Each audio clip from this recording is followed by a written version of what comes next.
her new book, My Blood Divides and Unites, she shares her story of life during segregation under apartheid in South Africa, her struggles with racial identity, and the way to peace and reconciliation.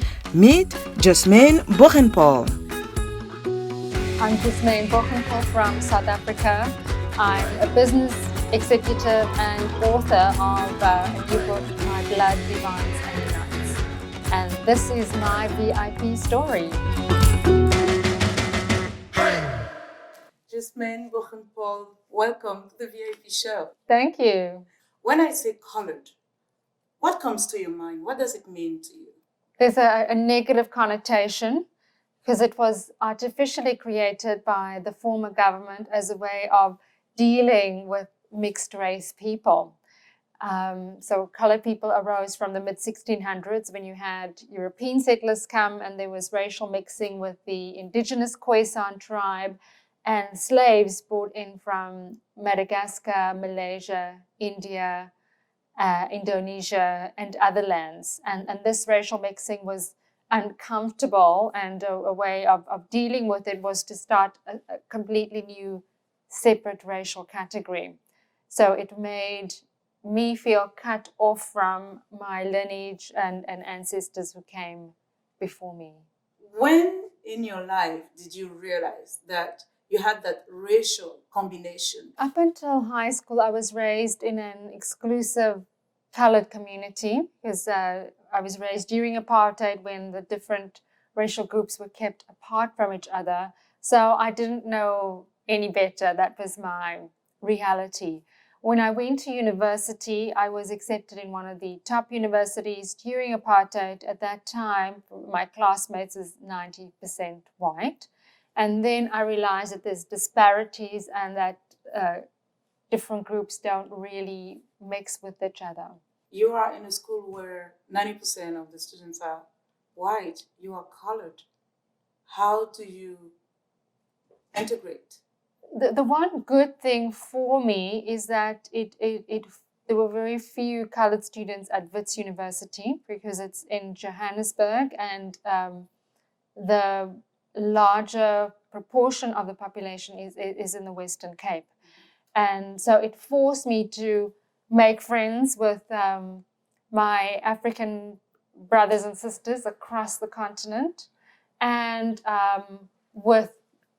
it helped me embrace my Black South African identity as well, because then I had a lot of Black South African friends, although at the same time I didn't develop a better sense of what being colored meant. Now let's talk about the book that you just released, My Blood Divides and Unites. So why this title, and who does it divide and unite? So starting with myself, I felt divided.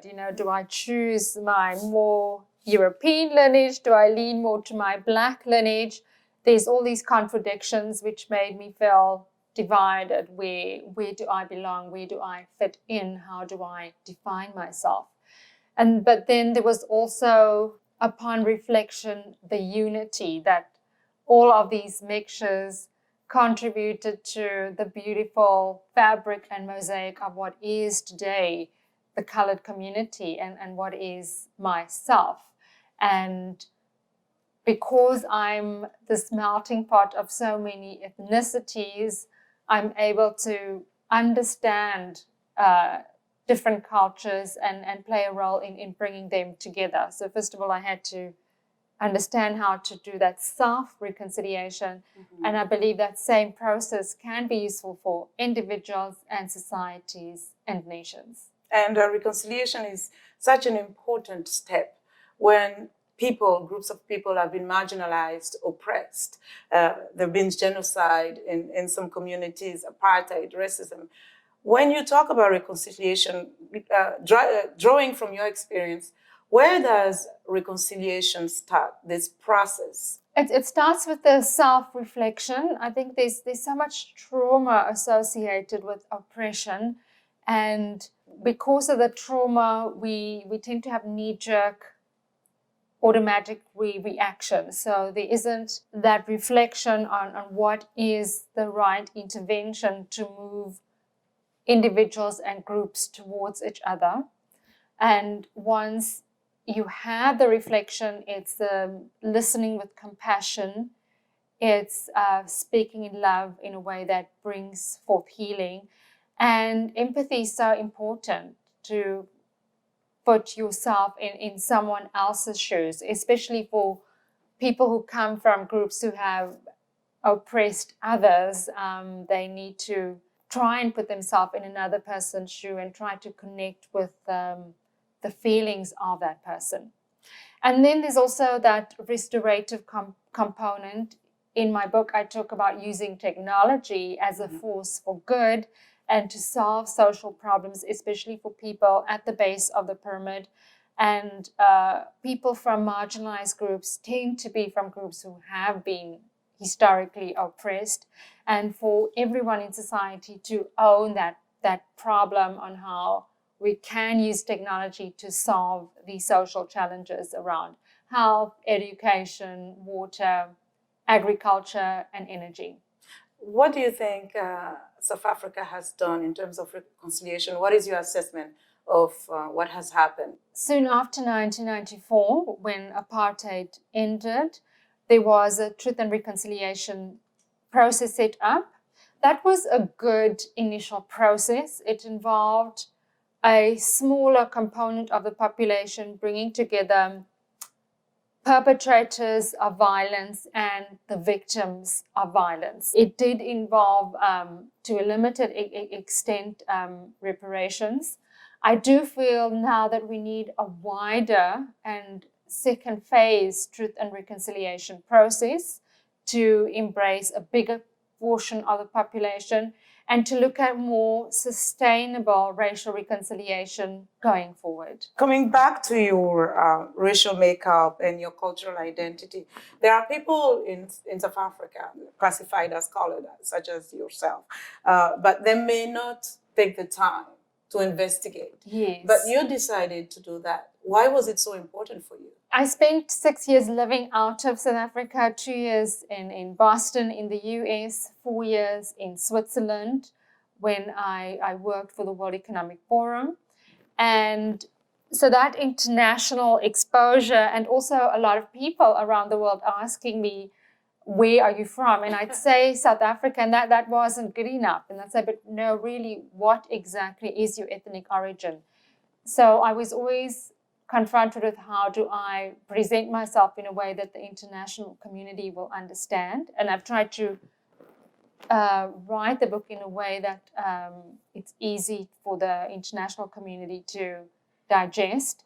And then I also had the resources to do a DNA test. I used 23andMe, which is New York based. Mm-hmm. They don't have a distribution system in South Africa, and I am advocating with them so that South Africans also have the opportunity to test their DNA. Because DNA testing was a turning point in defining your cultural identity. Yes, and also in reframing it. So now if I'm asked who I am, I pull out my iPad with my DNA results and I present that and people say, well, you are the world. Because I read in the book, you say from the late teens to early 20s, you constantly ask yourself, who am I?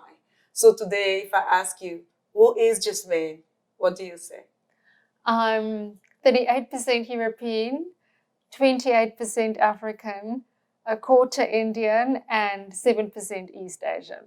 You touch on so many important aspects of your life, but also you've interviewed people as you were putting this book together. It's not just your story, but it's the story of other people that have gone through similar experience or different experiences. What was fascinating for you in this journey?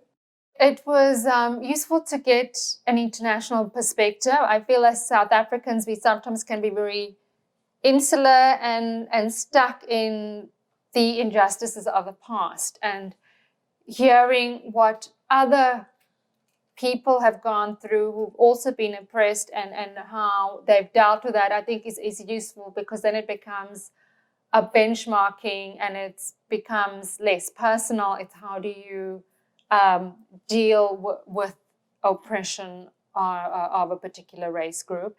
And even just listening to the other stories, it gave me strength and it gave me new tools. For instance, there's my friend Chering. He's from Nepal and he's from the Hayolmo people of Tibetan descent. And they've been discriminated for centuries. Nepal is governed by a caste system and they don't even fall on the caste system. And they are from the mountainous area. I've had the privilege last year of visiting the rural village where Chering was raised in Nepal. And there wasn't much resources allocated for schooling and education.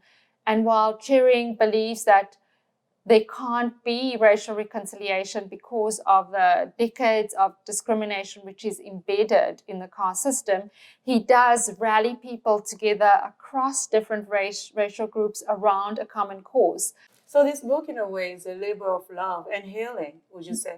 Yes, I like the word healing. It was just writing, it was healing for myself. I've never had the time going through apartheid to reflect and heal. You just need it. I'm a first generation professional. I was like, I need to get through university and then I need to understand corporate. Yes.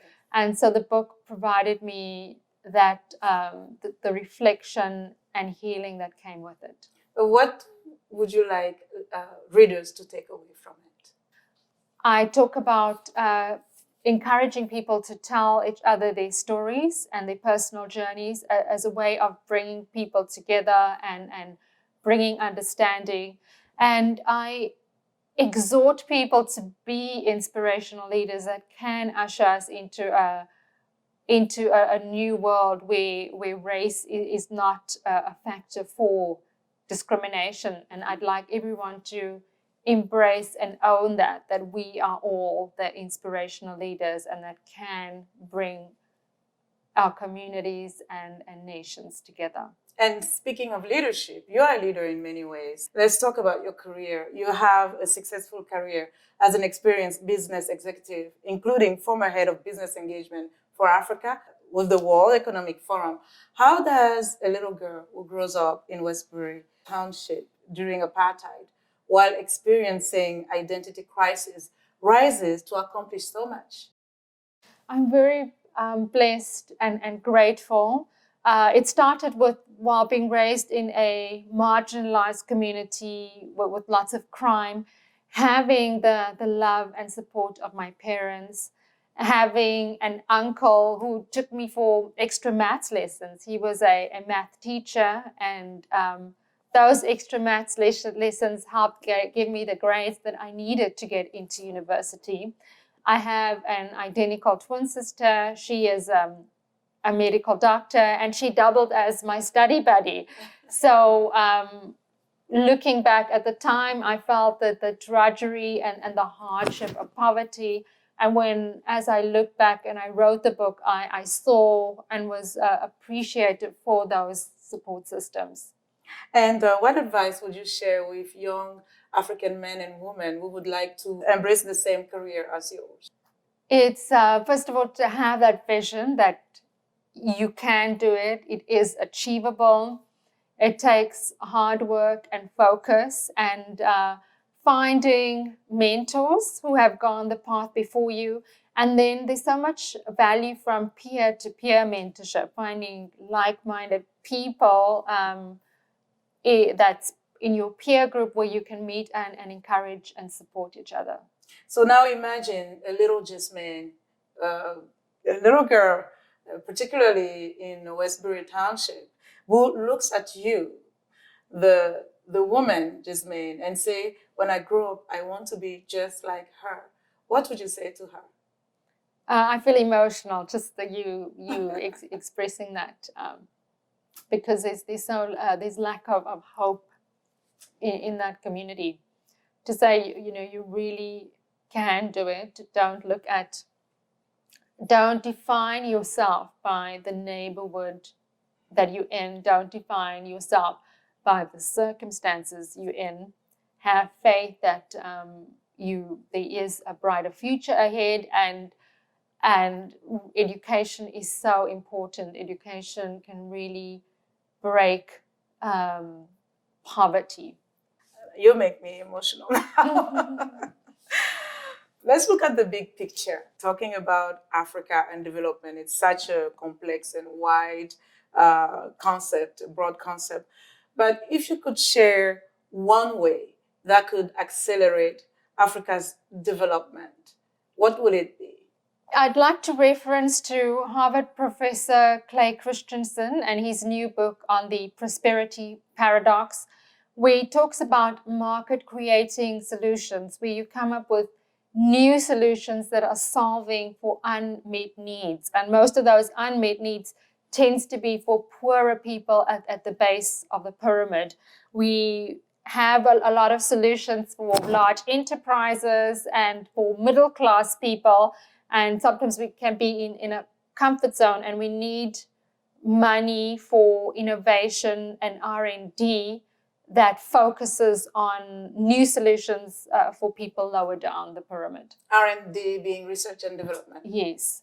Jesmane, thank you so much. But guess what? It's not over yet. We have the final part of this interview, which is the VIP game.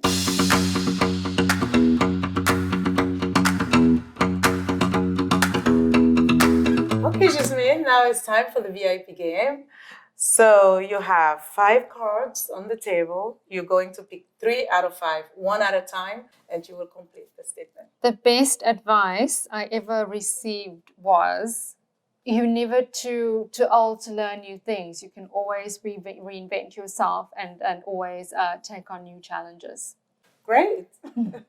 All right, next, let's see. My favorite thing to do in my leisure time, I enjoy a CrossFit combined with boxing. Wow. It gives me strength for the day, and also because I'm so slender, when I do the boxing, it makes me feel strong. Okay, now I see what to do to get in shape. Fantastic. Okay, one more card. If I had the power to change something in South Africa, it would be working around the policy environment and funding, so that with new technology innovations, we're giving our people the opportunity to solve for problems applying new technology. To do that, you need funds and you need an enabling policy environment, for instance, so that if companies back these technology startups because the capital is more at risk, there could be tax breaks, etc. Wonderful. You know what? You did so well. So we're going to have you read the last 2. So let's finish it up. 3 words that best describe me are, say, loyal, Great, goal-orientated, and execution-orientated. the last card. My favorite historical figure is, I know it might be cliche, but I really appreciate Nelson Mandela. At a time when he could have been angry, he embraced the reconciliation and the inspirational leadership that I talk about in my book. And I'm proud that South Africa produced a leader that is an inspiration across the world. Across the world, indeed. Nelson Mandela is just one of a kind. Well, Jesmane, thank you so much. It was such a pleasure to have you on the VIP show. Thank you for joining us. And you are a true visionary, and your story definitely inspires. And that's why you are a VIP. Thank you. Thank you, Linord.